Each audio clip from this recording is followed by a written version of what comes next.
Дана сөздерді тек санасында сәулесі бар адам ғана түсініп біле алады. Ешқашан биік шыңға шықтым деп асып тасудың керек жоқ. Аяғың сәл тайып кетсе, жерден табыласың. Сабыр ет, қуаныш күт, бәле келсе, күте тұр, қайғы, реніш ала келсе. Кімнің кім екенін басыңа іс түскенде білесің. Қиындықтар өткен өміріңнің жазасы емес, жарқын болашағыңа берілген сынақ. Адамды кедейлік немесе байлық құртпайды, көралмаушылық пен қызғаншақтық құртады. Өзгені төмендеткеннен өзің биік болып қалмайсың. Өзін өзгеден жоғары қойған адамды тағдырдың өзі төменге түсіреді. Уақыттың қадірін өлім түсіндіреді. Өмірдің қадірін көрің түсіндіреді.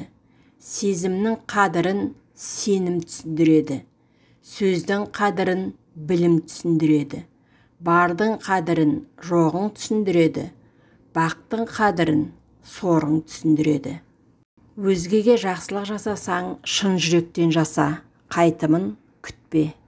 Дүние тауқыметінен екі-ақ адам құтылады. Біреуі әлі туылмаған адам, екіншісі өлген адам. Құлағанның сұрағанын өтесең, өтеуін Құдай береді. Рахат іздесең, бейнетінен қорықпа. Қуаныш іздесең, қайғысынан қорықпа.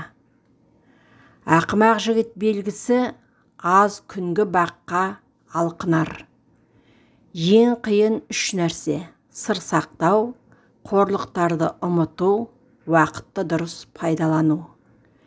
Басыңнан бақ ауса, 60 күн тасыған дарияң 6 күнге жетпей су алар. Шындық айта алмайтын сәтте орнын өтірікпен жауып әуре болмаңыз. Одан да үндемеңіз. Үнсіздіктің де өз тілі болады. Өмір бойы өз қорқынышынан арыла алмау, тас толы ауыр дорбаны арқалап тауға көтерілгенмен бірдей, қорқынышпен де күресіп үйрену керек. Өмір бізге ешқандай кепілдік бермейді. Ол бізге мүмкіндік қана береді. Кез келген ортаға өнеріңмен емес, мінезіңмен сиясың. Ата-аналар баланы тәрбиелегенде дәл өзіндей етіп тәрбиелеуге тырыспау керек. Олар баланы өзінен де күштетіп тәрбиелеуі тиіс. Өйткені олардың заманы ата-аналарының өмір сүріп отырған заманына қарағанда анағұрлым күрделі, талабы жоғары болатынын ұмытпаған жөн. Бала тәрбиесі басты байлығың. Кешіксең көретінің қайғы, мұң.